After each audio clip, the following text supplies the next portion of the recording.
Tuaguid, Anya Sadam Dum. Agus Falchi Plámás. We are a coffee shop, independent coffee shop in the centre of Galway City in the West End. On show we have an ethos where úsáid the quids cúpla focal, very fain, nílam lífa, but in America and that's kind of the whole thing. We're very much centred around community, and I think in Galway City a huge part of that is built on the Irish language. And being able to practice in here, gone brew, gone Ógartaigh, has been huge for me and I think huge for customers as well.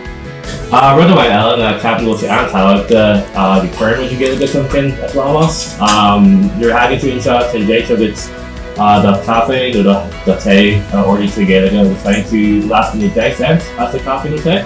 But Mohian will really bugger and show on how the like culture we can get it in the area.